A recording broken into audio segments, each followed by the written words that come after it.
Nếu quý vị biết bài nhạc này, xin hát theo với chúng tôi.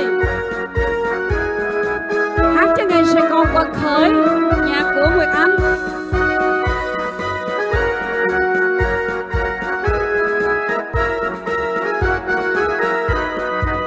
Hỡi những người con của mẹ Việt Nam, ngay trong đô thành hoặc đang sống nơi các thôn làng, từ đồng ruộng khô hay gốc đê, từ từng trại giam trên đất quê, từ khắp bốn phương trời tận cùng thế giới.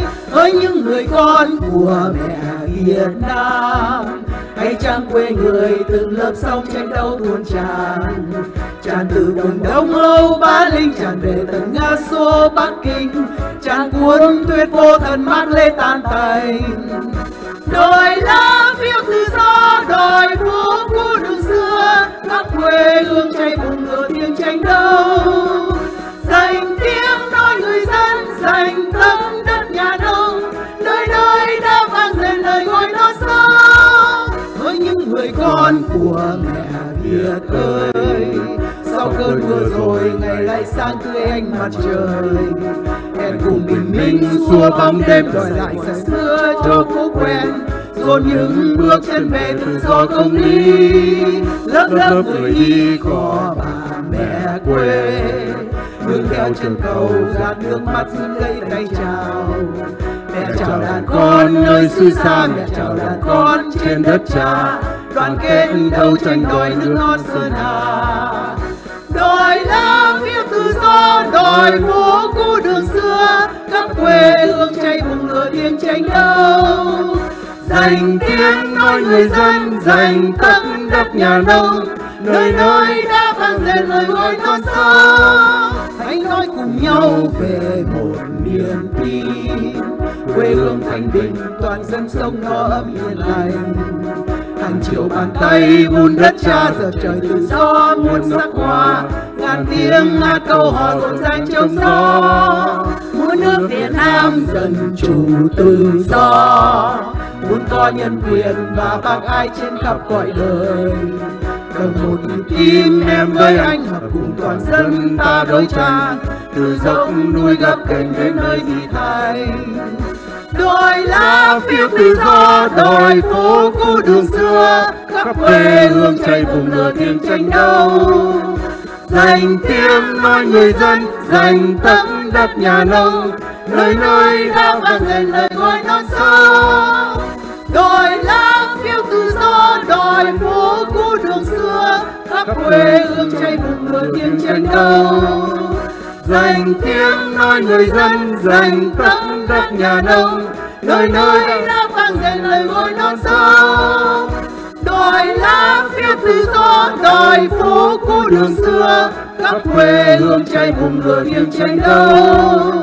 Dành tiếng nói người dân, dành tất đất nhà nông, nơi nơi đã vang dền lời gọi non sông. Xin cảm ơn quý vị rất nhiều. Quý vị vừa thưởng thức hai bản nhạc do Ban hợp ca đàn chim lạc Việt trình diễn.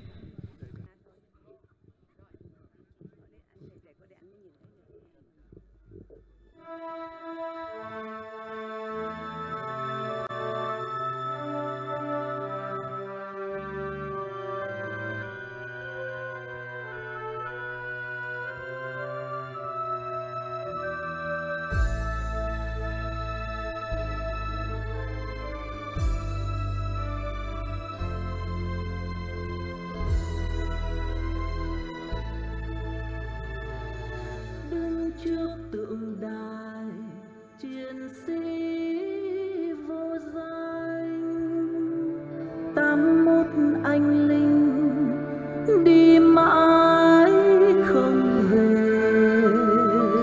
Nằm lại chiến trường ôi xa xôi quá, lạc mất quê nhà 54 năm qua. Thịt máu xương tan thấm vào lòng đất, cho đời nở hoa người sống an hòa. Anh về nơi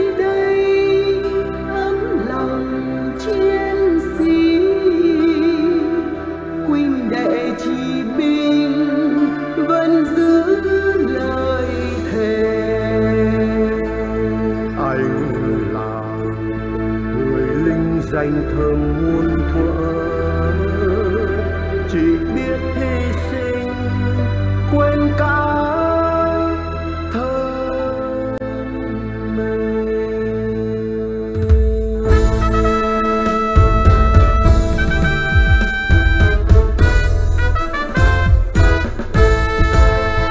Hôm nay đứng trước hồ nghiêng sông núi, dẫn đến hương lòng tưởng nhớ các anh, không thương linh hồn chiến sĩ trần vong, vì nước ta đi đáp lên núi sông. Người Việt tha hương khắp nẻo gần xa, cùng nhau hướng về hát khúc hoan ca. Thiên thần mù đó nằm giữa cỏ hoa, sáng ngời chính nghĩa Việt Nam Cộng Hòa.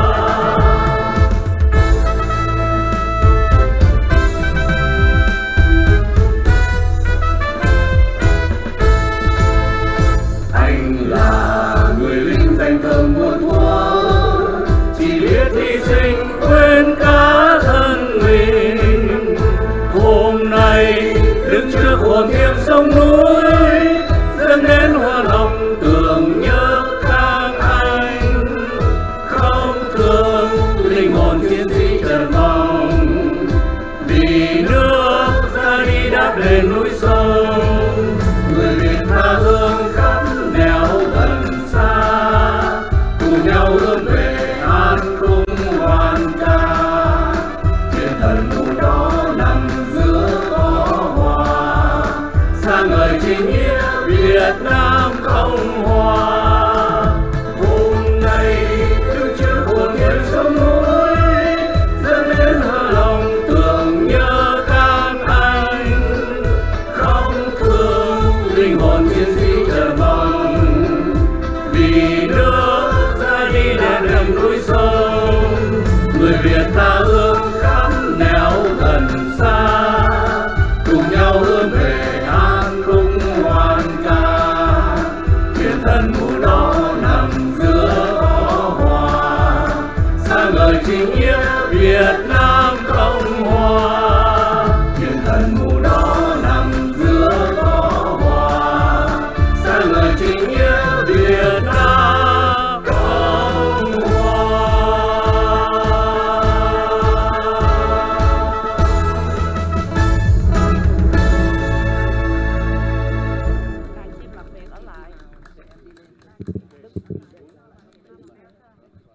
Well, ladies and gentlemen, this song is called Vietnam America, composed by Tu Ca Xuân Điềm. The English version, the lyrics by Công Thành and Lin. Đàn chiêm lạc Việt going to dedicate this song again for those who went to Vietnam and sacrificed for their life, their time, and their youth. And again, thank you so much for your service to our country, protecting us and against communists. Thanks again. Vietnam, America, this is the last song for this program, the prelude music. Kính thưa quý vị, bài Vietnam America rất là nổi tiếng. Đó là bài tưởng niệm chiến sĩ tự do, được viết khi mà đài tưởng niệm này khánh thành do anh Xuân Điềm Tù Ca, và đã viết thành một bài nhạc có ý nghĩa vô cùng để ca ngợi sự hy sinh của người lính Việt Nam Cộng Hòa cũng như đồng minh đã về Việt Nam chiến đấu. Và chúng tôi sẽ hát bài này là bản nhạc cuối cùng của chương trình Nhạc Quê Hương và Tri Ân ngày hôm nay. Xin cảm ơn tất cả những quý vị đã đến đây để giúp cho chúng tôi có được một cái phần nhạc rất là hùng hồn của sáng nay. Xin cảm ơn quý vị. Xin quý vị yên lặng nhé. Ok không?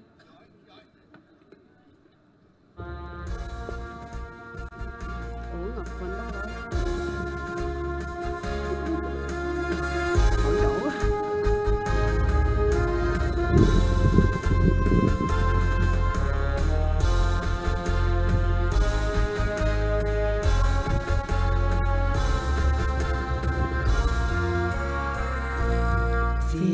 Nam America, Việt Nam. Two nations fighting side by side. Vietnam, America, Vietnam, America, sacrifice to save our country's pride. When deep in jungle mist or post at the front, you stand together proud and brave. Rejoice with a refrain, the heroes you remain. Give your youth the history with your names.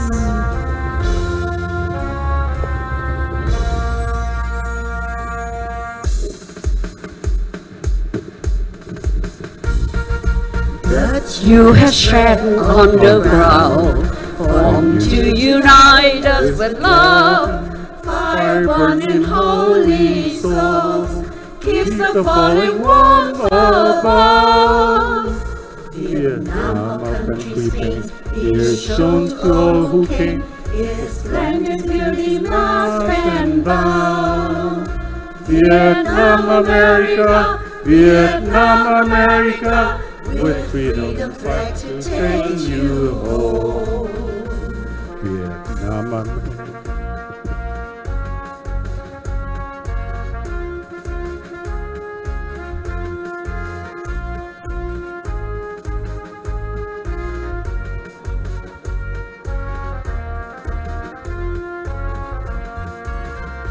Vietnam, America, Vietnam, America, the twilight falls on history's page.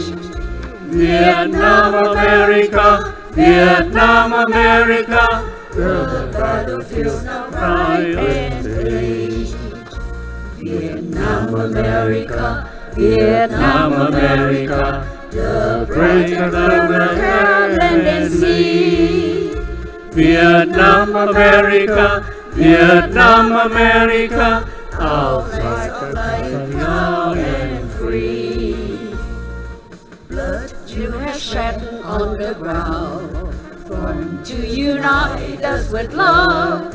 Fire burns in holy souls, keeps the falling walls above.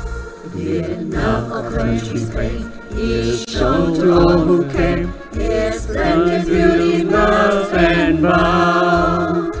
Vietnam, America, Vietnam, America, with freedom flag to take you home. Vietnam, America, Vietnam, America, Vietnam, America. We stand tall. Xin cảm ơn quý vị. Cảm ơn. Thank you.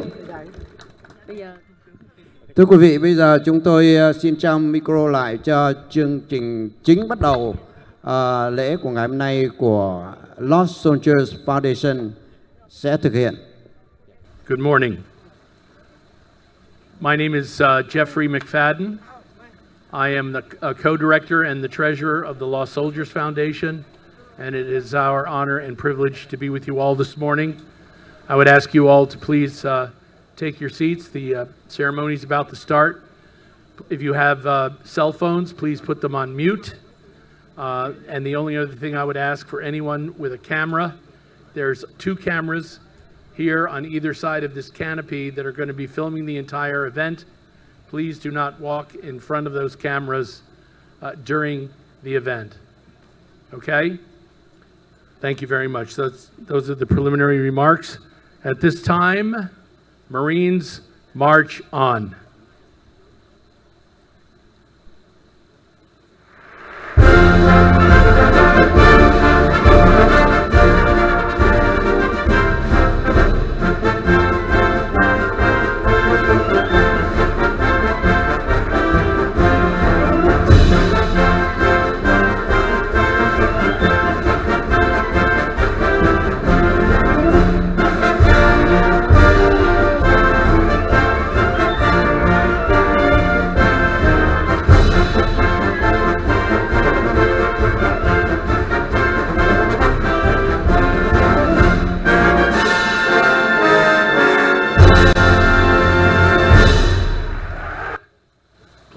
remain standing for the presentation of the colors. Color Guard, present the colors.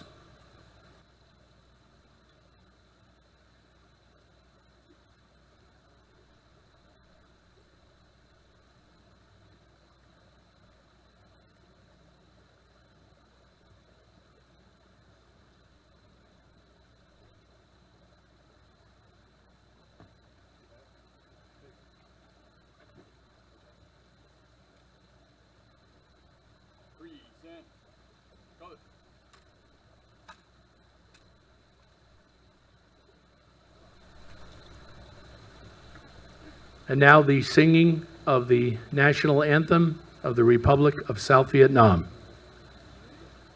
Please stand for the Republic of Vietnam National Anthem. Kính mời quý vị cùng đứng trang nghiêm để cùng hát Quốc ca Việt Nam Cộng Hòa. Này công dân ơi, đứng lên đáp lời sông núi, đồng lòng cùng đi hy sinh vì thôn sông, vì tương lai quốc dân cùng sống phải khói tên, làm sao cho núi sông từ nay luôn vững bền, dù cho thay phơi trên quốc giáo, thủ nước lai màu đào lên bao, nổi gió nước biên phải cần giải nguyên, người công dân luôn vững bền tâm trí, hùng tráng quyết chiến đấu làm cho khắp nơi vang tiếng người nước Nam cho đến muôn đời. Công dân ơi, mau hiến thân dưới cờ, công dân ơi, mau làm cho khói bờ thoát cơn tàn phá, vẻ vang nổi giông xuống danh nghìn năm dòng dòng lạc hồng. And now to honor America, to honor all the courageous men and women who have fought to keep our flag waving. Please stand in reverence and place your hand over your heart. Please join us in singing our national anthem led by our WSD Growing Up Ambassador team. Và bây giờ, kính mời quý vị hãy đứng trang nghiêm để cùng hát quốc ca Hoa Kỳ. Oh, say, can you see by the dawn's early light what so proudly we held at the twilight's last gleaming, whose broad stripes and bright stars through the perilous fight o'er the ramparts we watched were so gallantly streaming, and the rocket's red glare, the bombs bursting in air, gave proof through the night that our flag was still there. Oh, say does that star-spangled banner yet wave o'er the land of the free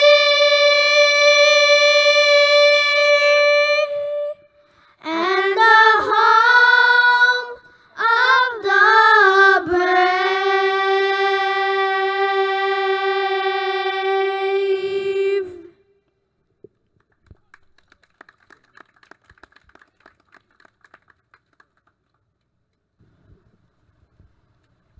At this time, I'd like to call Commander Vnch, United States Navy Chaplain Corps, retired, to give the invocation. Almighty and eternal God, we ask your blessing upon us today. as we gather to commemorate the 5th anniversary burial of the remains of 81 Vietnamese airborne soldiers of the Republic of Vietnam who have laid down their lives for the cause of freedom, democracy, and security of South Vietnam. Bless their souls as we honor them, an honor richly deserved for their patriotism, honor, and responsibility. We who are left behind cherish their spirit, honor their commitment, send them our respect, and will never forget the sacrifices that they gave us as red beret angels. Bless their loved ones who still miss them, help them survive, and enable them to bear up under the burden of their pain and loss, to keep the spirit and love alive that make their loved ones unknown heroes.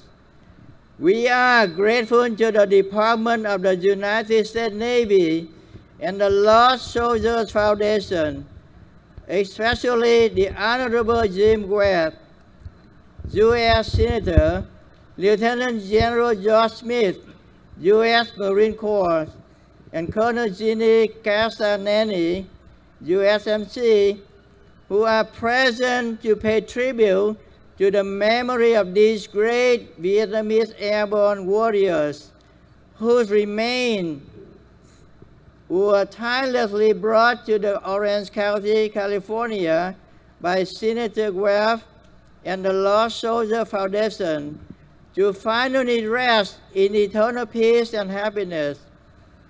May God bless and reward Senator Webb, his associates, members of the Lost Soldiers Foundation and their families abundantly for a job well done.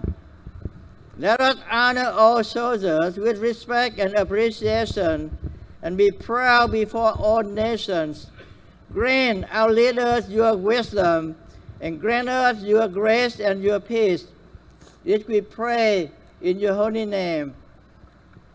Lạy Thượng Đế Chí Tôn Cực Thánh, hôm nay chúng con quay về đây để truy điệu và tưởng niệm 5 năm ngày an táng hồi hài cốt 81 tử sĩ nhảy dù thịt nát xương tan đã trải qua 9 năm nằm rải rác trên sườn núi rừng sâu và 45 năm lưu đày nơi đất lạ quê người.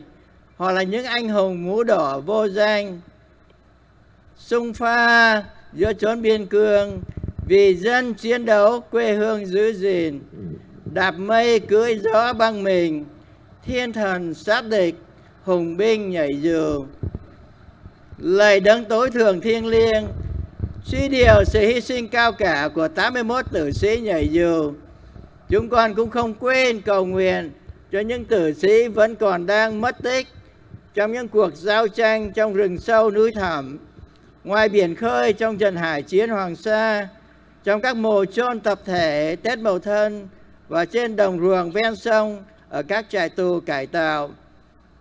Cúi xin ơn trên chúc lành và an ủi phù hộ các thân nhân, bạn hữu gia đình mũ đỏ và đồng đội đang tiếc thương 81 tử sĩ nhảy dù đã nằm xuống không một lời chối chan, không một giây giã từ.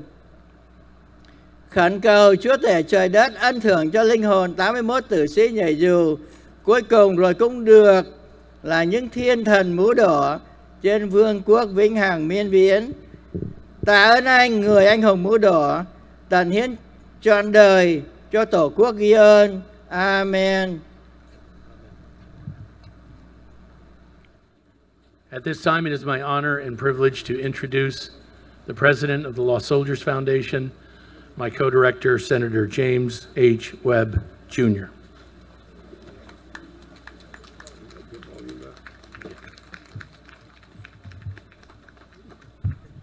Good morning, everyone. Chào quý vị, các bà, các cao cấp, anh em cựu chiến binh Việt Nam Cộng Hòa. I'd like to welcome all of you and thank you for coming to this 5th anniversary celebration of the internment of the 81 lost soldiers who had been in different circumstances and not able to have a burial place, a resting place for more than 50 years. There are many notables here. I'd like to thank also all the people that it took to put together this event, all the canopies and the chairs that are out, the singers, the larger groups led principally by Nina Castagnetti, and this children's choir, which gave such a moving version of both of the songs that it sang. And I'd like especially also to thank the United States Marine Corps for showing up here today, to coming to share this event. It cements a bond that the United States Marine Corps has had with the people of Vietnam, South Vietnam, and our cohorts who fought together on a very, very brutal battlefield. And it was just something that I had asked for, just to reassert how strongly the United States Marine Corps supports what you did in Vietnam and what you have done since you came back. I'd like to express my thanks for Mayor Chi Charlie Nguyen, who has come today. Are you here? Thank you so much for coming. I'd also, although former Mayor Trita is not here with us today, he's doing a lot of work as a state delegate. I'd like to thank him for all the work that he did 5 years ago to help this event take place. And I'd like to just say something about how effective, in my view and in the view of those who served with me in the Marine Corps and our veterans here, the courage and effectiveness that Trita has had since he's been in the state legislature. I think most of you are familiar what had happened a few months ago when the LA County Council was voting to make April 30th in honor of Jane Fonda. Jane Fonda Day would be April 30th of every year. And I think all of us here probably agree that it's a particularly delicate year for even that to be mentioned, coming up on the 50th anniversary of the fall of South Vietnam. You know, Trita, I followed his position all the way in Virginia, where he turned that around, and he made sure that did not happen. And when the 50th anniversary or 50th year of the fall of South Vietnam is remembered next April, we won't have to worry about that.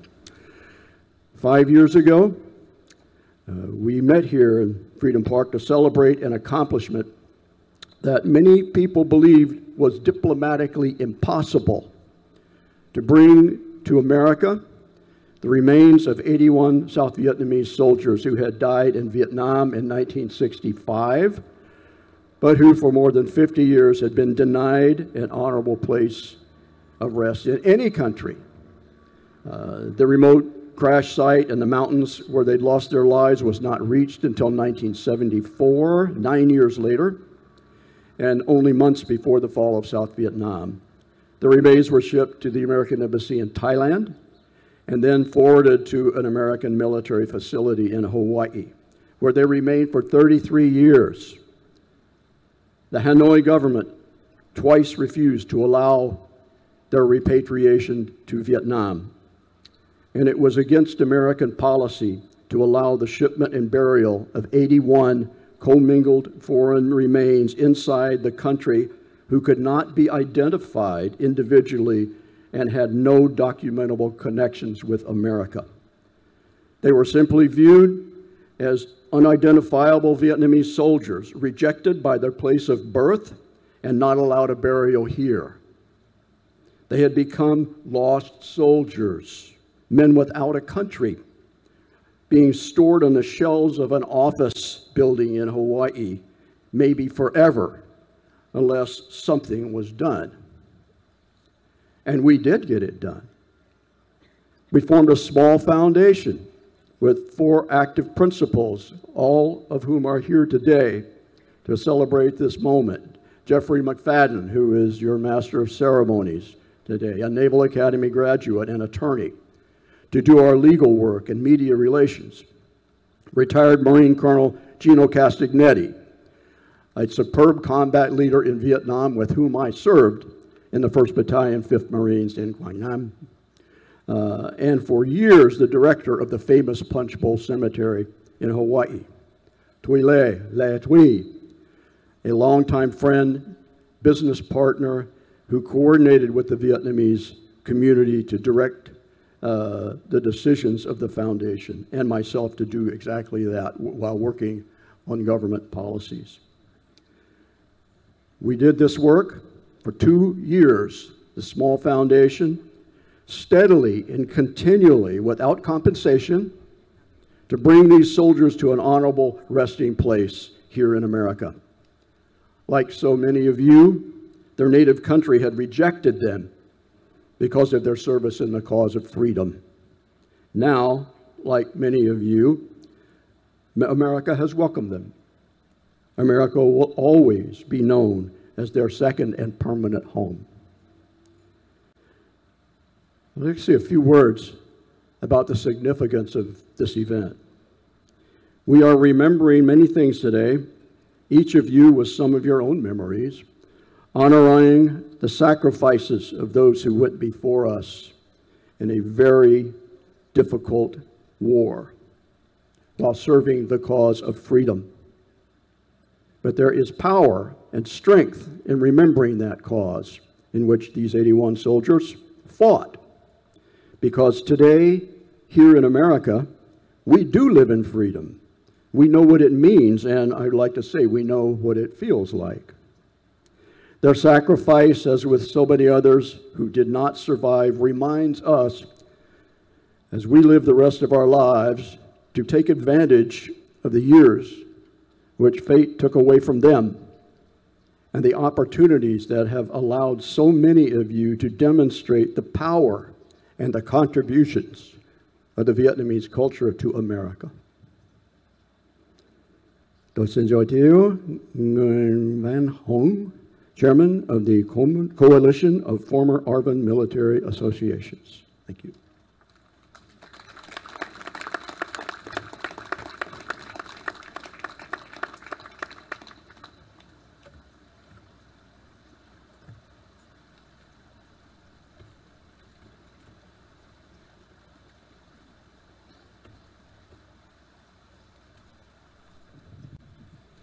Thank you, Senator Jim Webb. On behalf of, our chairman of, coalition of, Southern California, with all, thank you, the Lost Soldier Foundation, invite us to come here and, join the 5-year, anniversary of, burial of, 81, airborne. Kính thưa quý vị, anh em chúng tôi Liên hội Cựu chiến sĩ Việt Nam Cộng hòa, miền Nam California rất hân hạnh để cảm ơn The Lost Soldier Foundation, cảm ơn cựu thượng nghị sĩ Jim Webb, cựu đại tá Ginny Cataniti và phu nhân cùng phái đoàn của Lost Soldier Foundation. Thưa quý vị, cách đây 5 năm về trước, vào ngày 26 tháng 10 năm 2019, cũng tại nơi đây, chúng ta đã chứng kiến một buổi lễ rất trang trọng để di quan 81 xương cốt của chiến sĩ đại đội 72 nhảy dù về an táng tại nghĩa trang Thuyền Nhân. Thưa quý vị, chúng tôi cũng xin sơ lược lại vài hàng về đại đội 72. Thưa quý vị, trước ngày 11 tháng 12 năm 1965, đại đội 72 sau những tháng ngày truy lùng giặc cộng trong rừng sâu nước độc. Các anh được trở về để chuẩn bị nghỉ dưỡng quân trong 1-2 tháng, rồi sau đó sẽ tiếp tục những cuộc hành quân kế tiếp. Nhưng bất thình lình được lệnh từ quân khu 2, đại đội 72 phải đi tiếp viện cho sư đoàn Bạch Mã của Đại Hàn ở Tuy Hòa. Thưa quý vị, chiếc phi cơ C-123 đã chuyên chở các anh trong một thời tiết xấu, và theo trọng tải của chiếc phi cơ C-123 chỉ chở được khoảng 60 người và quân trang quân dụng. Nhưng vì nhu cầu chiến tranh, nhu cầu cấp bách của chiến trường, vì vậy 81 chiến sĩ nhảy dù của đại đội 72 đã phải load in trên cái C-123 với lại 2 phi công và 4 phi hành đoàn.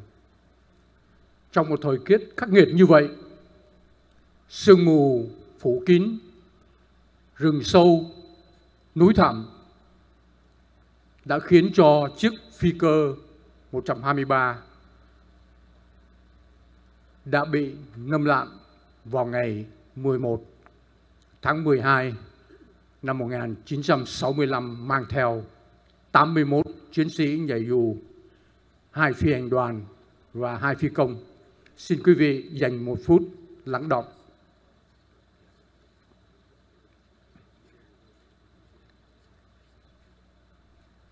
Sau ngày rớt phi cơ, không lực Hoa Kỳ và không quân Việt Nam Cộng Hòa đã ra công để tìm kiếm nơi địa điểm chiếc phi cơ bị rớt, nhưng vô vọng.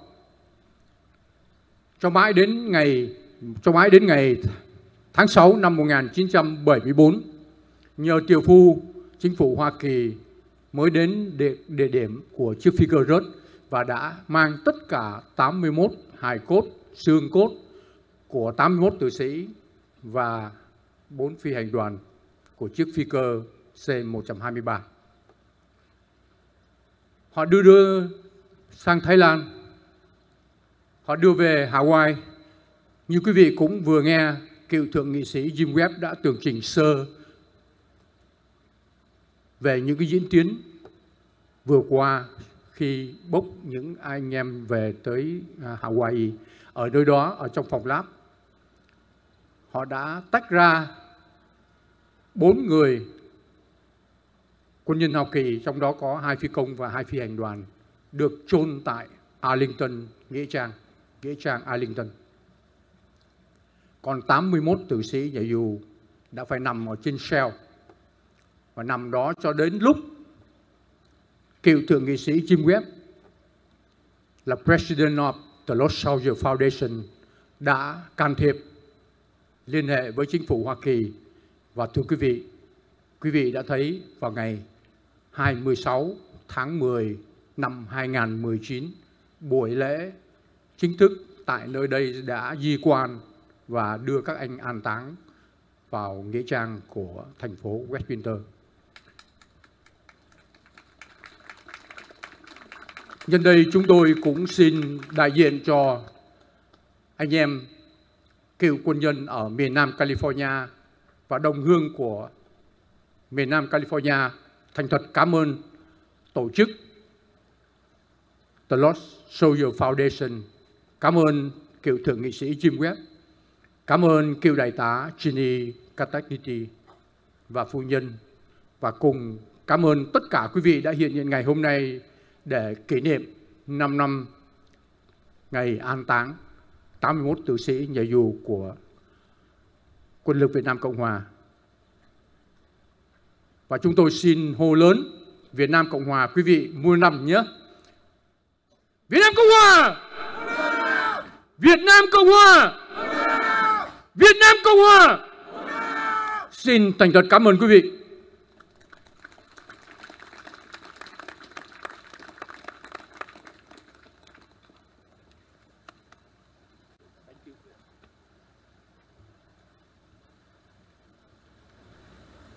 At this time, I'd like to invite Senator Webb to the podium to introduce our keynote speaker.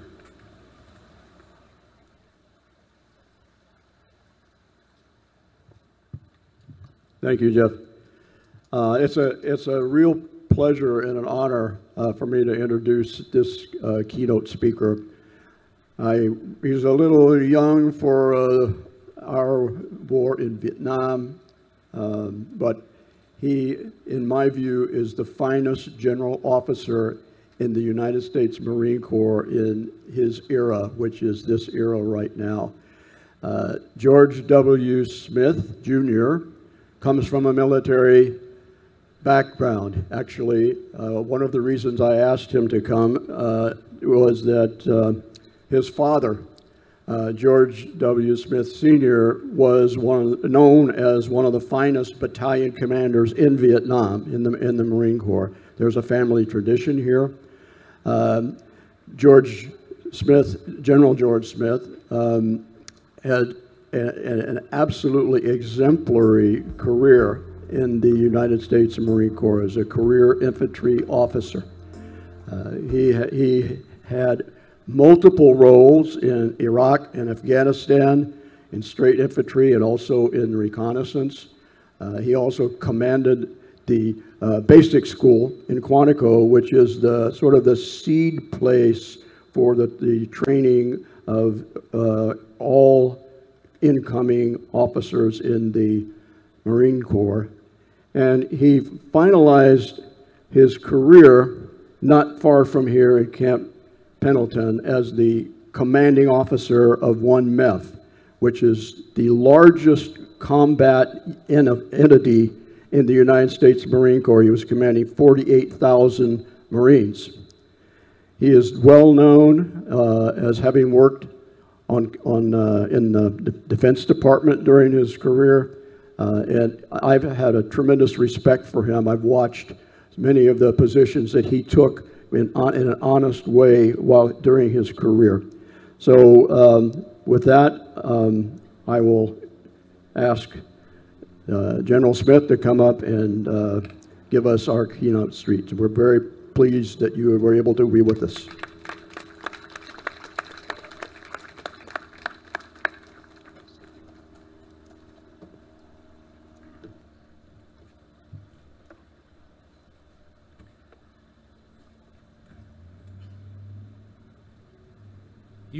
You walk over the bridge. Gunfire echoes after you. Villages in the country are tinged with sorrow. You walk over the bridge. A gentle breeze blows, carrying your heart to an unknown place. These lines from the song "In the Evening You Walk" by Trinh Quang Chun describes a young woman grieving the death of a young South Vietnamese soldier, and by extension, a people mourning the loss of so many loved ones like those we honor here today. I am deeply humbled to join all assembled here this morning to stand in salute to the 81 airborne soldiers of the 72nd Company, 7th Airborne Battalion, Army of the Republic of Vietnam, who are laid at rest nearby after a long journey that began nearly 6 decades ago. Today, we honor all members of the Army of the Republic of Vietnam who fought, suffered, and sacrificed so much in the name of freedom. I am grateful to Senator Webb for his kind invitation to join in this remembrance, and for his continued dedication to our military veterans, Americans and Vietnamese alike, and to the Lost Soldiers Foundation for the Herculean effort to keep these soldiers' memories alive through these many years. And most importantly, to the citizens of Westminster for your steadfast devotion to those we honor today. And through that devotion, the example you have so impressively set for your fellow citizens, not only here in your local community, but across our nation. You have taken that unknown place from the song and turned it into an eternal home for these patriots right here in the heart of Southern California. American versions of the history of the Vietnam War are routinely incomplete. The story of the Army of the Republic of Vietnam has been largely hidden from history, to include, sadly, from most Americans. Few know of the heroic fighting and incredible sacrifice of the Republic of Vietnam Armed Forces. The battles won against increasingly heavier odds as the United States withdrew its forces and its material support steadily declined. Former American Airborne Advisor General Barry McCaffrey noted, "Those of us privileged to serve with the ARVN Airborne were awestruck by their courage and tactical aggressiveness. The senior officers and non-commissioned officers were incredibly competent and battle-hardened." And often lost in the U.S. historical accounts are the sobering South Vietnamese losses. More than 250,000 soldiers killed in the war over the course of 2 decades, with wounded in action numbering more than 783,000. In 1972 alone, Republic of Vietnam Armed Forces combat deaths numbered nearly 40,000. As Neil Jameson wrote in Understanding Vietnam, about 1 in every 5 soldiers, perhaps 1 of every 20 adult males, was killed or seriously wounded while fighting for the government. Since virtually every soldier who was killed or wounded had a wife, parents, children, brothers, sisters, and friends who were affected, there were few people in this society whose lives were not blighted by deep personal loss. Remembrance ceremonies like this gathering today ensure that the broader national sacrifice of the South Vietnamese people remains invisible no more. And nearly a half-century removed from the end of the war, this day also pays tribute to the many gathered here this morning who sustained injuries in combat, who were one of more than 1 million soldiers, civil servants, and teachers who spent years in prison in the bamboo gulag that encompassed the hundreds of post-war communist re-education camps, who lost loved ones in the 2 decades of war or the brutal aftermath, who were forced to painfully distance themselves from their families to save them from guilt by association, and who ultimately endured perilous refugee journeys to rebuild their lives in a different country and culture. 50 years on, you have intertwined the fabric of Vietnam and America forever in communities like Westminster. And together, as Americans, we are richer and stronger for your remarkable resilience.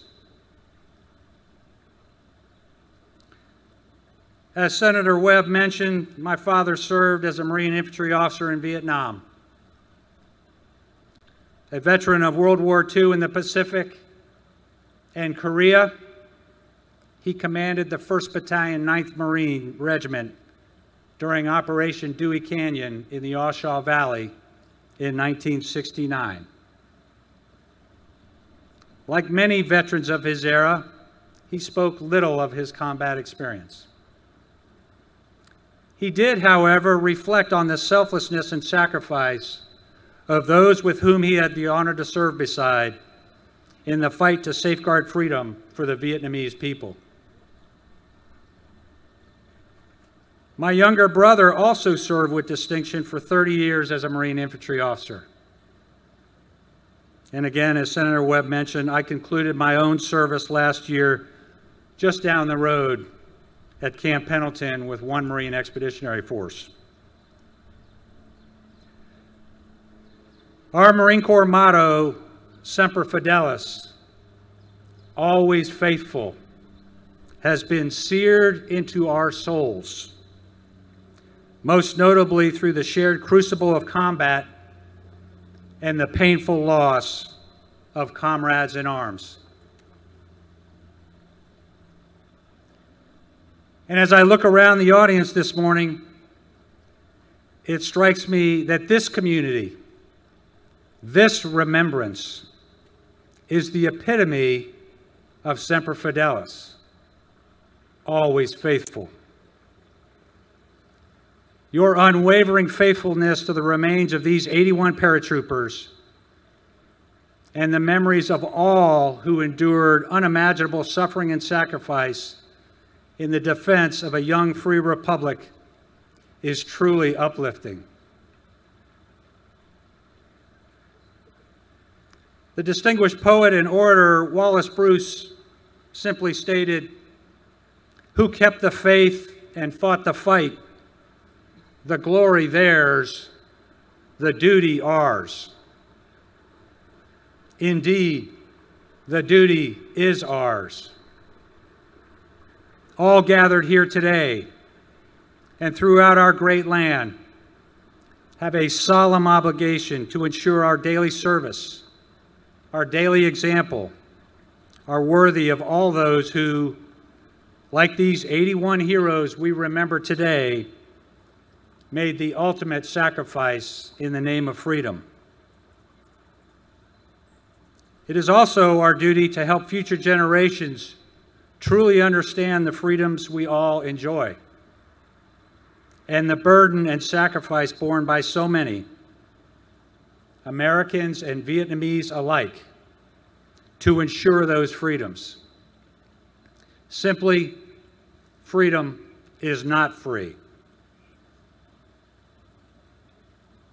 So let us depart here this morning inspired to better serve our communities, inspired to sacrifice just a little more in our daily lives, but most of all, inspired to never forget the lost soldiers and all their comrades in arms, Vietnamese and American, who gave their last full measure of devotion in service to their country. Thank you all for attending this morning. May God continue to bless our great nation and wonderful communities like Westminster with selfless patriots like those we honor today. Thank you.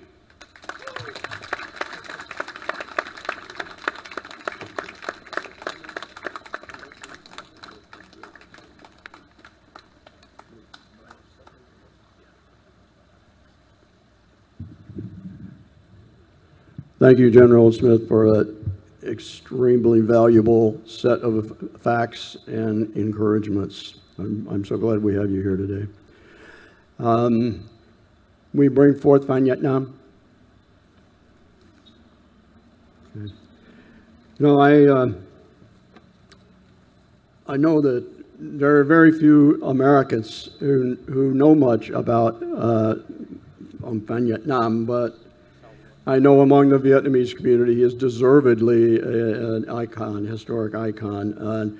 I'm pleased to follow his writings. I read his book, the English translation, The Peace and Prisoners of War. I was so moved by it that I asked the Naval Institute to publish it, and they did, and I wrote the introduction to his book.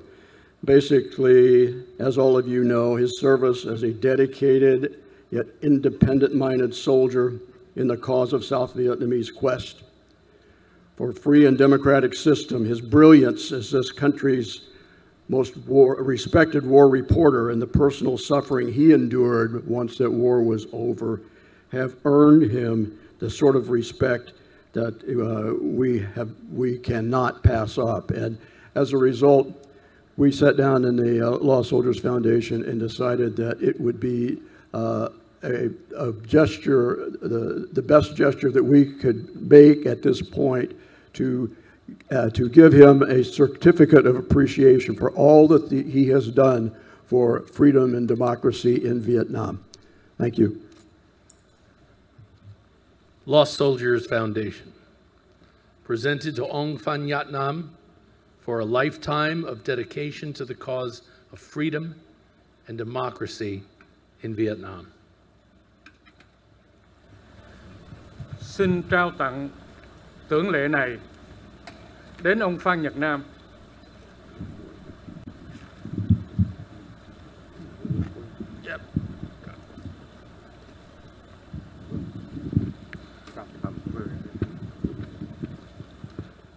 Xin trao tặng tưởng lệ này đến ông Phan Nhật Nam vì một đời tận tâm cống hiến cho lý tưởng tự do và dân chủ tại Việt Nam.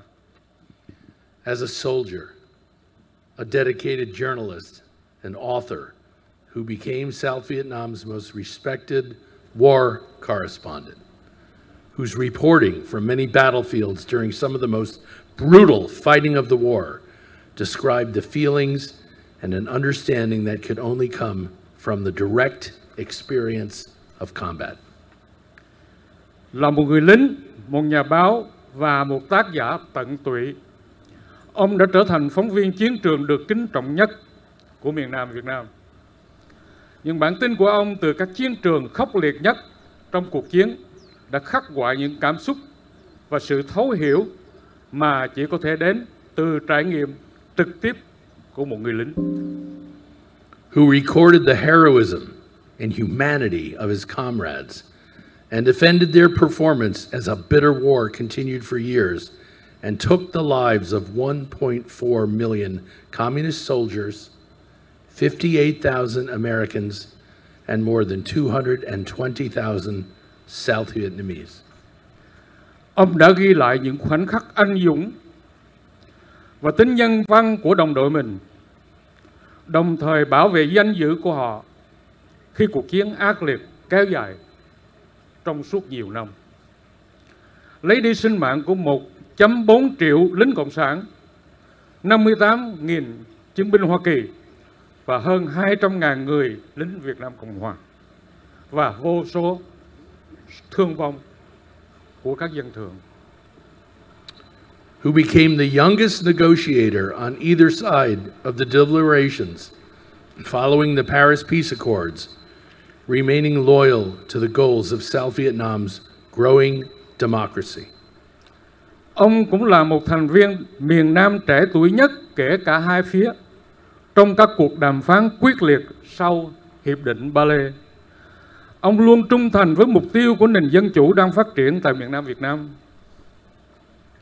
Who, after the fall of South Vietnam, was then sent to the infamous re-education camps for 14 years, 8 of which were in solitary confinement, and who, in his heart, has carried this awesome burden for many years with appreciation and respect this 26th day of October 2024.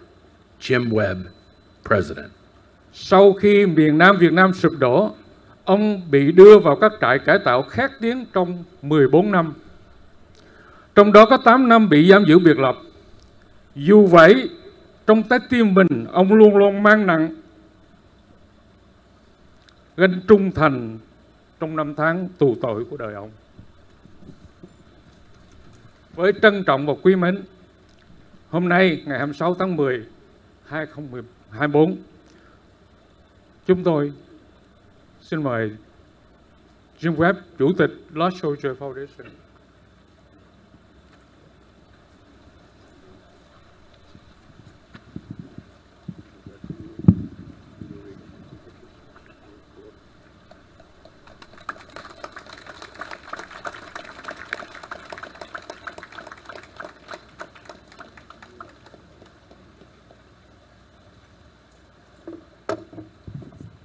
Kính thưa quý huynh trưởng, kính thưa quý chị, kính thưa quý anh, kính thưa quý bạn nhà binh, cho tôi nói vài tiếng Mỹ với các vị khách người Mỹ. Ladies and gentlemen, to the Honorable Senator Jim West, Mr. Jeffrey in the Lord Foundation, and General Smith, ladies and gentlemen, in 1965, I was a lieutenant in this 72 company, yes. But by miracle, I survived after the Đông Xoài battlefield happened in the June 11, 1965, with the cost of 14 officers were killed in my company, in my battalion. And after that, the accident in the December 11, 1965, 81 were fallen down from the C-1. And by miracle, I am the company commander of this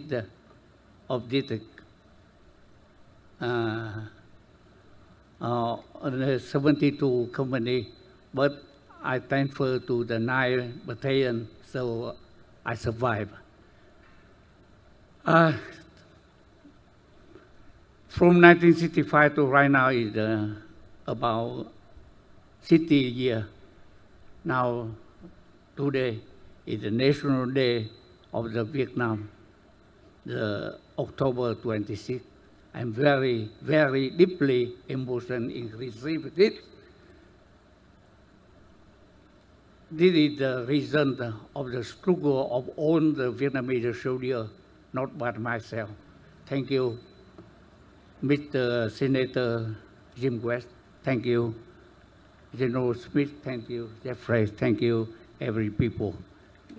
Thank you with all my heart. Dạ thưa với quý chị, quý anh, quý niên trưởng, quý chiến hữu. Năm 1965 tôi chính là thiếu úy, trung đội trưởng của cái đại đội 72 này. Tiểu đoàn 7 nhảy dù chết 14 sĩ quan. Ngày đó là trận Đồng Xoài ngày 11 tháng 6 1965 với tiểu đoàn 52 biệt động quân, với tiểu đoàn 2/7 sư đoàn 5 bộ binh. Tôi được lên trung úy ngày quân lực 1965 và làm xử lý thương vụ quyền đại đội trưởng cái đại đội 72 đó. Nhưng ông thiếu tá Nguyễn Bá Trước bảo rằng cái năm này nó xui quá, thôi cho đi làm tiểu đoàn 9, đi làm đại đội trưởng 93 và bàn giao cái đại đội 72 này cho Trung úy Bích ở tiểu đoàn 3 về. Vì đại đội 72 vốn gốc là của tiểu đoàn 3 nhảy dù do Trung úy Trần Quốc Lịch đem từ ngã tư Bảy Hiền về dưới Biên Hòa năm 1960. Cho nên ông Nguyễn Ngọc Bích làm đại đội trưởng 72 và leo lên máy bay và rớt chết 81 người ngày 11 tháng 12 1965. Bị chết từ ngày 1965 mà mãi đến 26 tháng 10 2019 mới được đưa về đây là nhờ một cái phép màu từ ông Jim West, từ ông Jeffrey. Vâng, từ sự nỗ lực của những người lính, người bạn Hoa Kỳ. Cái ơn đó là ơn trời biển mà những cái lời nói bình thường không diễn tả được. Xin cảm ơn tất cả quý chị, quý anh, quý ông, quý bà, quý tất cả đã tham dự. Cảm ơn thêm một lần Senator Jim West, Honorable Mr. Jeffrey, the General Smith, and all the guests, American guests, ladies and gentlemen, thank you.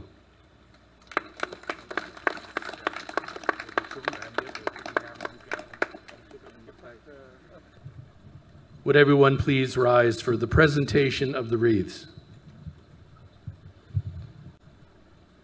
I'm going to ask General Smith and Senator Webb to present the Lost Soldiers Foundation wreath.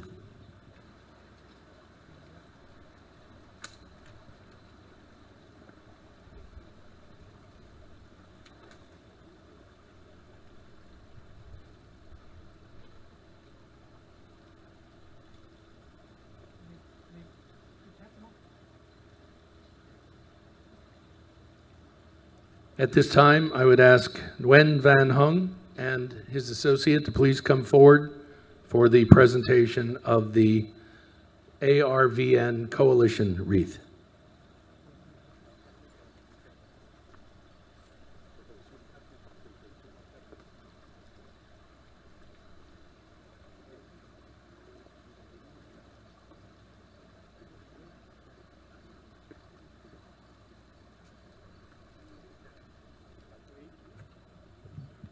Present military honors.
Post the firing detail.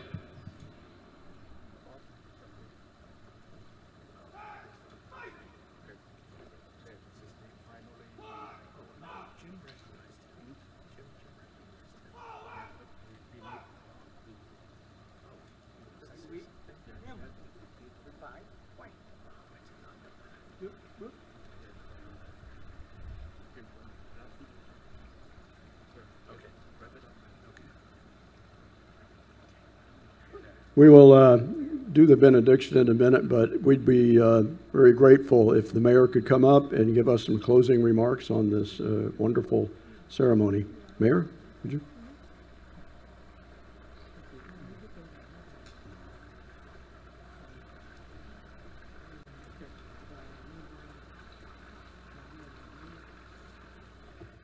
Thank you very much. At this time, I understand that I do have Councilmember Menzo is with me today, so I would like to invite you to come up here with me. First of all, my name is Chief Charlie Nguyen, and I'm the mayor for the city of Westminster. I'm very, very pleased to be here with you all today. And most of all, I would like to thank Senator Webb and Mr. Jaffe and General Smith, who I have a chance to meet last yesterday evening at their hotels for the reception. What I learned was they were here a couple of days ago to prepare for this event. That tell you how important this event is. And I am very, very pleased to be with here for this meaningful and very, very important event. Thank you very much. And I know that 5 years ago, as Senator John Webb said, that 5 years ago we met here. And it was a moment that we will remember forever, that we have found the resting place, the final resting place for the 81 airborne, 81 lost soldiers. And I was here at the time as a council member. And I know how touching those moments are. And today, for 5 years after, we are here again to commemorate the moment that we find the final resting place for these heroic men who sacrificed their life for us. So we are in debt to, first of all, to all 81 soldiers, lost soldiers, for their dedications, and we are in debt to a group of lost 5 soldiers here. And on behalf of the City of Westminster, I would like to present you with the appreciation. This is a certificate of appreciation presented to the Lost Soldiers Foundation, Inc., in celebration of your 5th anniversary commemoration in interment of 81 ARVN lost soldiers, and in recognition of your contribution and dedication in hosting this event. And this sign, dated on 25th day of October 24th, signed by me, Chi Charlie Nguyen, Mayor, and along with me here is the Council Member Menzo for District 2. Thank you very much.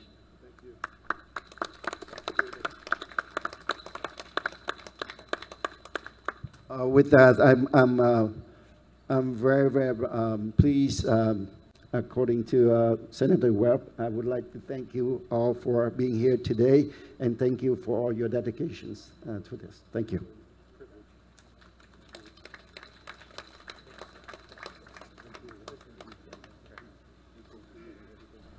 If I could ask Chaplain Dang Van Chin to please come up now for the benediction.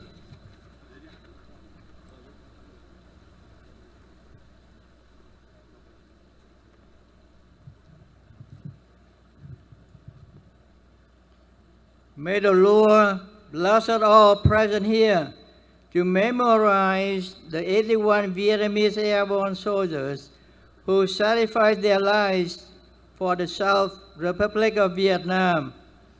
And may the Lord remember all who died in the service of their country, whether in the air or on land or in the sea, and all those who sacrificed gave this nation its greatness, richness, and opportunities. May our memories of them be alive with our gratitude, and gratitude alive with faithfulness of never refusing our fallen brothers the love and dignity they deserve.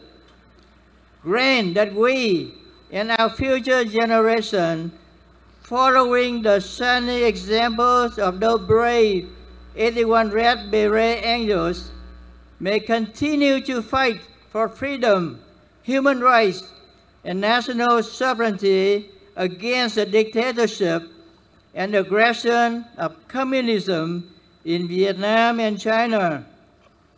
Xin Thượng Đế tỏ lòng từ bi xót thương đến 81 tử sĩ nhảy dù Việt Nam Cộng Hòa mà hài cốt của họ đã được di quan và an táng tại quận Cam, California 5 năm trước đây. Trong không gian bao nhiêu hoa dù nở, vũ trụ ngoài kia vươn dấu bấy nhiêu dày. Tổ quốc ghi ơn thiên thần mũ đỏ, cánh hoa dù gói xác mấy ai hay. Nguyện xin ánh sáng ngàn thu chiếu soi trên 81 linh hồn anh hùng mũ đỏ này, và ban cho họ được an nghỉ trong miền cực lạc Xin ơn trên ban niềm an ủi, hy vọng và phù trợ cho thân nhân, gia đình, bạn hiếu cùng đồng đội của họ và gia đình mũ đỏ. Xin cho chúng ta và toàn thể thế hệ trẻ tương lai biết noi gương 81 anh hùng mũ đỏ đã vì quốc vong thân, mà đồng tâm nhất trí, dùng lá phiếu làm khí cụ, nỗ lực không ngừng đấu tranh cho tự do, nhân quyền và chủ quyền của quê hương, quê cha đất tổ và con rồng cháu tiên là đồng bào của chúng ta, cương quyết chống lại nạn độc tài cộng sản và tham vọng thôn tính Biển Đông và xâm lăng Việt Nam của Tàu Cộng. Và xin đấng thiêng liêng chúc lành cho tất cả chúng ta nơi đây để tưởng niệm 81 thiên thần mũ đỏ với ân sủng và bình an.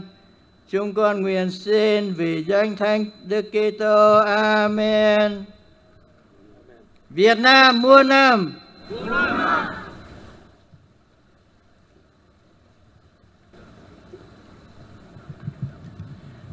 This concludes our formal ceremony this morning. Thank you all again for coming, and we invite all of you to the Westminster Gardens, Memorial Gardens, to visit the gravesite, where we'll be bringing the wreaths later this morning. Thank you all again. God bless.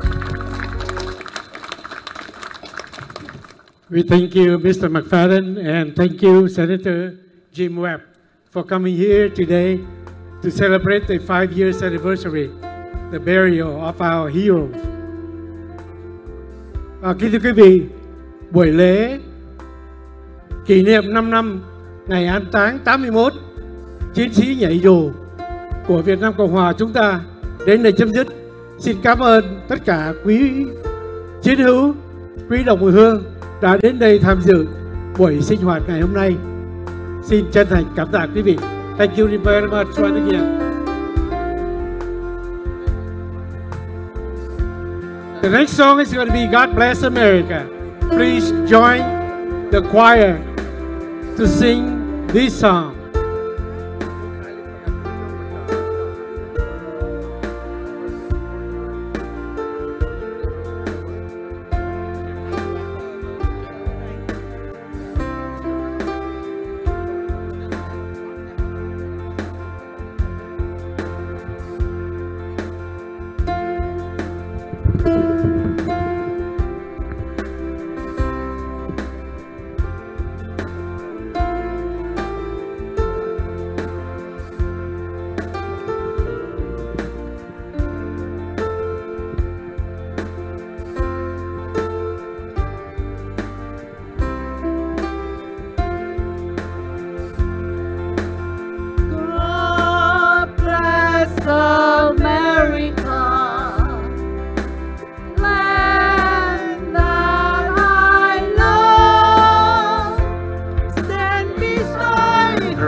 America, my home, sweet home.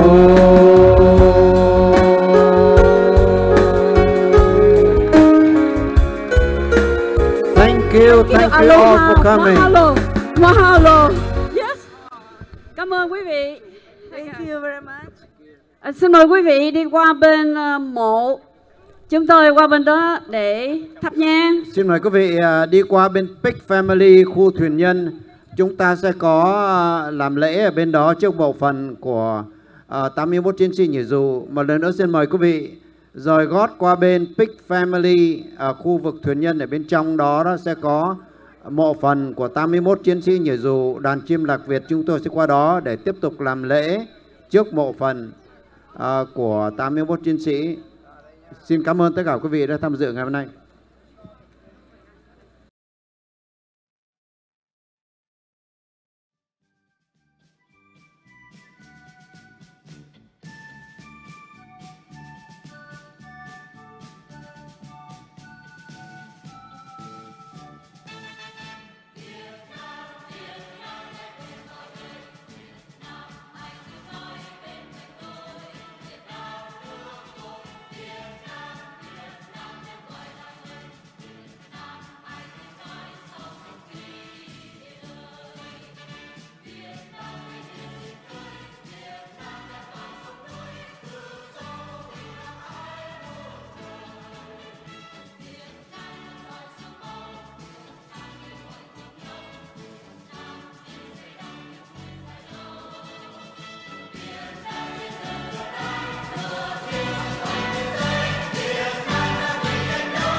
Quý vị, xin mời quý vị về chỗ an toàn để chương trình của chúng ta hôm nay có thể bắt đầu. Ngày hôm nay là lễ tưởng niệm để ngũ chu niên an vị hài cốt của 81 chiến sĩ nhảy dù Việt Nam Cộng Hòa đã tử nạn ngày 11 tây tháng 12 năm 1968 ở tại Tuy Hòa. Ở tại tượng đài chiến sĩ Việt Mỹ vừa rồi, chúng ta đã được nghe cựu thượng nghị sĩ và cựu bộ trưởng Hải quân Jim Webb đã nói lên về cái tiến trình khó khăn, và trong rất nhiều năm ông là chủ tịch lập ra Lost Soldiers Foundation, và ông cũng là một trong những người thành viên nòng cốt cùng với cựu đại tá thuộc cuộc chiến Jenny Castanedi over here và phu nhân là những người đã khởi công việc tìm kiếm và làm sao đưa được hài cốt của 81 chiến sĩ nhảy dù về an táng. Và rất may mắn là Lost Soldier Foundation đã quyên góp được một số tiền và đã đứng ra để mà tổ chức và liên lạc được với các đoàn thể bên này và đã mua được miếng đất ở đây như quý vị đây nhìn thấy ở bên cạnh khu thuyền nhân để làm nơi an nghỉ cho những hài cốt của 81 chiến sĩ nhảy dù anh hùng của chúng ta đã hy sinh trong chuyến bay của C-123 định mạng đó. Và ngày hôm nay chúng ta có mặt ở đây để chúng ta làm lễ tưởng niệm đệ ngũ chu niên là 5 năm. 5 năm trước cũng tại đây chúng ta đã làm lễ an vị của 81 chiến sĩ nhảy dù. Và ngày hôm nay chúng ta tưởng niệm 5 năm lần thứ 5 lễ an vị. Tôi cần close up. Và ok, me too. I don't care. Nói lên cái lòng tri ân của chúng ta nói chung đối với quân lực Việt Nam Cộng Hòa và nói riêng đối với 81 tử sĩ anh hùng nhảy dù của Việt Nam Cộng Hòa mà chúng ta mãi mãi ghi ơn. Trước hết, để tỏ lòng biết ơn đối với những người đã bỏ công sức hy sinh ra biết bao nhiêu thời gian để mà có được ngày hôm nay, chúng tôi xin kính mời anh chị Ngọc Nhung, mời chị Ngọc Nhung lên đây và we'd like to invite you, Colonel Ginny Castaneda over here to have some few words. We'd like to invite you over here, please. Đây là anh chị, ông ấy tên Việt Nam là ông Quốc Việt và chị Ngọc Nhung là chị Ngọc Nhung là con chim đầu đàn. Cách đây 5 năm chị đã thành lập ra đàn chim lạc Việt. Và chúng tôi đây quý vị nhìn thấy những tà áo dài màu tím ở đây, tức là các chị đó và các anh trong cravat Việt Nam Cộng Hòa. Đó là chúng tôi thuộc về đàn chim lạc Việt, là cái tổ chức đã được thành lập ra để mỗi một năm làm lễ tưởng niệm ngay tại trước ngôi mộ này. Một lần nữa chúng tôi xin chân thành cảm ơn chị Ngọc Nhung cũng như ông Quốc Việt và xin quý vị chào đón hai người ân nhân đã giúp chúng ta có được cái ngày hôm nay. Xin mời, please.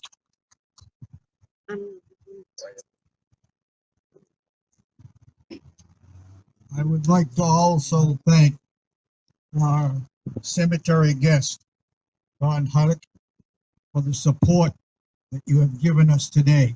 And with all the traffic congestion, I say, well done, well done. Also, for our Vietnamese veterans,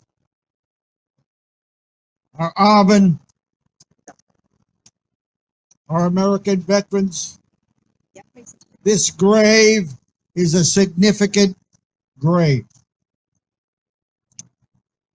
I'm not sure whether you all understand, but after we did the first burial 5 years ago,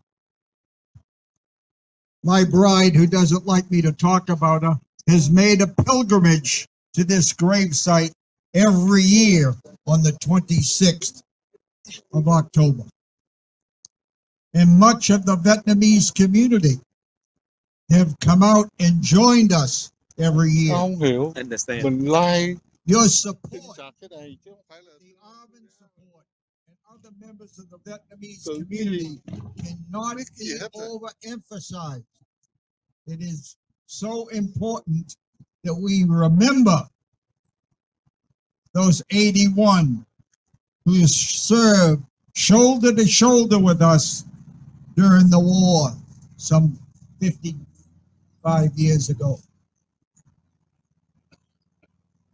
I'm not going to talk too long. My wife says there's never been a podium I didn't enjoy, but I will turn the microphone over to her, and I thank you very much for all your support.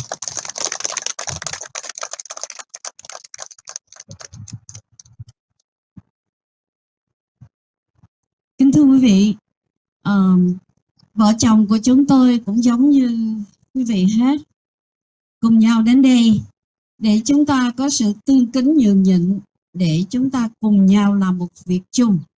Việc này không của riêng của ai hết, Và đàn chiêm lạc Việt của chúng tôi cũng vậy, thành lập ra để tự nguyện, volunteer, từ trong tấm lòng của chúng tôi. Hàng năm đến đây 10 giờ sáng, trời mưa gió hay là bất cứ ngày 26 tháng 10 rơi vào ngày nào cuối cùng, chúng tôi cũng đều có mặt ở đây.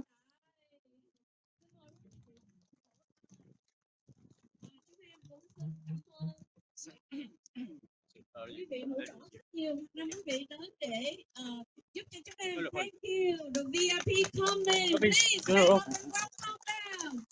Xin mời quý vị. Mời chúng ta đến đây. Và xin nhường ghế vì chúng tôi giữ hai cái hạt ghế để cho. One more time, we would like to welcome and thank Senator Jim Webb.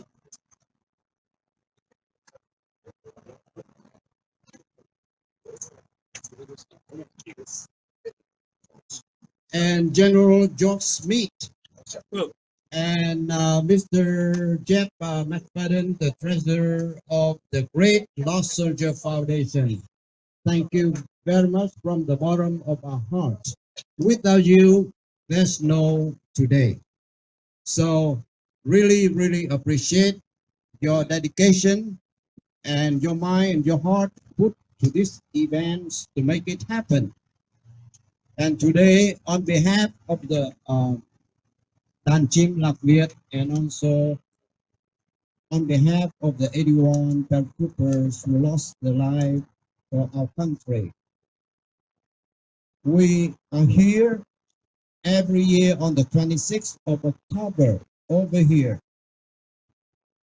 to celebrate and then to mark the first, the second, the third, the fourth, and this is the 5th anniversary of the burial over here. And once again, would you please the big applause for the Lost Soldier Foundation. Thank you very much. And I just talked to the audience about your great works and your dedication in previous years to make this one happen. And today, we'd like to thank all the audience and with their paratroopers, the Marines, the National Police, and their Navy, and the Tuduk Academy. Xin cảm ơn tất cả các quý vị đã đến đây tham dự buổi sáng hôm nay lễ tưởng niệm lần thứ 5 của an táng 51 chiến sĩ nhảy dù. Chúng tôi xin cảm ơn các anh trong binh chủng nhảy dù, binh chủng của quân đội chiến, trường võ bị quốc gia, võ quân Thủ Đức, và các anh trong hải quân của Việt Nam Cộng Hòa, các anh trong chiến sĩ trong lực lượng cảnh sát quốc gia và các em thiếu sinh quân đều có mặt ở đây để chúng ta cùng trân trọng tưởng niệm ngày hôm nay. Và các anh không quân của Việt Nam Cộng Hòa cũng đều có mặt.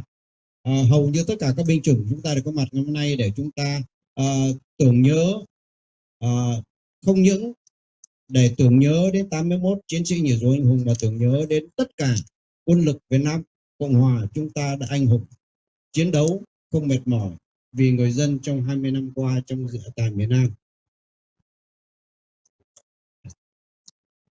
Well, every year, annual pilgrimage to show how much we appreciate those who sacrifice for our freedom.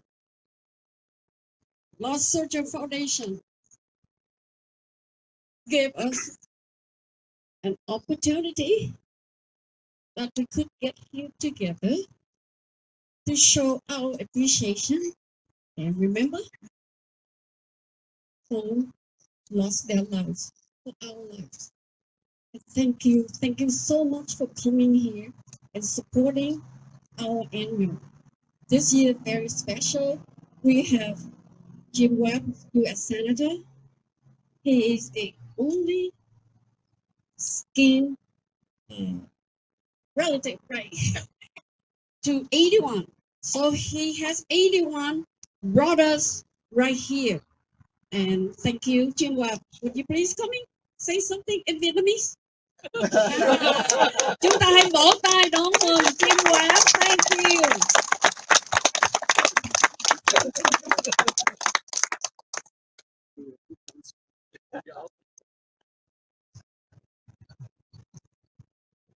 Chào quý vị. Các bạn các bà người cao cấp, em cũng chén bên Việt Nam rồi. Thank you very much for having this event and asking that you say a few words. This has been, as I mentioned in the memorial service in Freedom Park, we formed this foundation because we were hearing that the remains of these 81 soldiers were on a shelf in Hawaii, had been there for 33 years on a 50-year journey that would not allow them to be returned to their own native country. And they were telling us it was impossible to do this. It was impossible to bring the native soldiers of another country without identification or any connection with this country to bring them here and to do that. And we did it. We worked very hard. We had the 4 people, the major people in our foundation. We worked almost daily, continuously for 2 years without compensation to make this day happen. And our compensation is how proud we are that this has been done, and that it has been done in a way that the community here really appreciates it and has thanked us right now, but we're thanking you for all that you have contributed in Vietnam. As you know, I was in the team at Vietnam, and in that war, and the way that you conducted yourselves after that war finished, the sacrifices of the boat people. My wife was a boat person, and we know the feeling. And I don't know if what they say anymore, but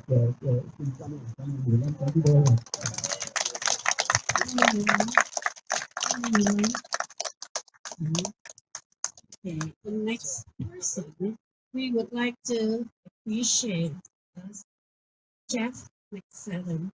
Please, quý vị vỗ tay. Could you please come say something to me? Yes, we are You're gonna know she was. Not so far. October 26th, 2019 was one of the greatest days of my life and one of the most fulfilling, because I was brought here by my mentor, my former boss, my friend, Senator Webb. Senator Webb called me, told me about what he was trying to accomplish, and I said, without hesitation, I'm in. I will do whatever is necessary, because it's about service. It's about duty. As General Smith said, we have the duty to those who made the ultimate sacrifice. And just being able to be a part of this is just one of the most fulfilling things in my life. And I want to thank you all for supporting us and for being here today. Thank you so much. Thank you very much. The next person we would like to ask is General Joe Smith. You used to live in Hawaii, so aloha. Everybody, aloha. Aloha.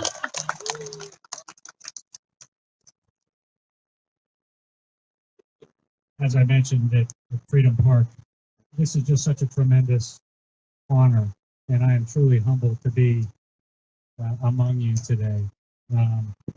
Like Jeff said, when Senator Webb calls, the answer is very quickly yes.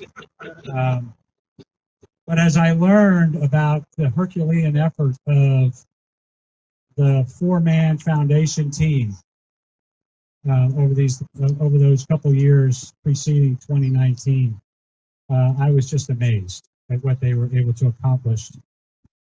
And then as I read more and learned more about the city of Westminster, I was just truly uplifted by how you have embraced the remains and the memories of these 81 paratroopers. But beyond that, how you have embraced all the veterans of the Army of the Republic of Vietnam. And it is an example, again, not only for your local community here, but it is an example for all communities across America. And I think for that, you all should be very, very proud. Thank you for letting me join you here today. Hello. Thank you. Kính thưa quý vị, phu nhân của Trung tướng và không có chỗ ngồi, phải đứng ngay chỗ đó. Thank you. We have one more chair. Okay. Okay. And of course, ông Jean Cassidy đi nói chuyện. He done. He done. Ngoài cái Lost Soldier Foundation, I know that they work so hard, and there are many other people behind the scenes supporting Lost Soldier Foundation. Thank you so much here.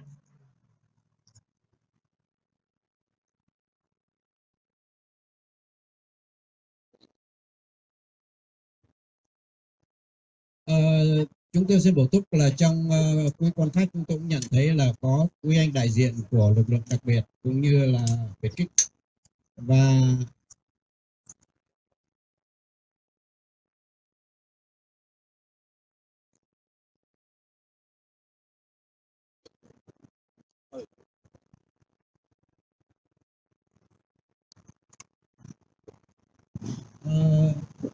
we'd like to invite three gentlemen over here bắt lại từ đó qua bên đây.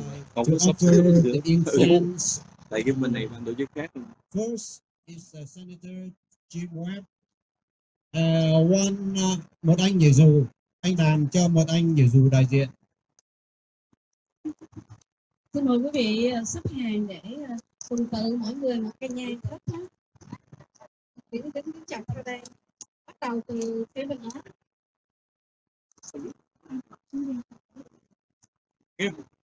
Tay.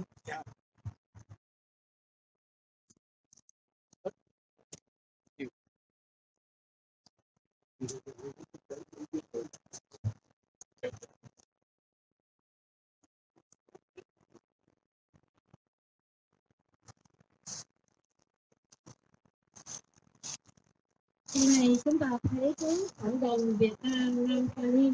Cảm ơn cô Nhân Dương là chủ tịch của cộng đồng Nam Cali. Và chúng ta có gia đình nữ quản. Dạ em chủ nhiệm cảm ơn. Dạ luôn là có một thiên mặt nhất.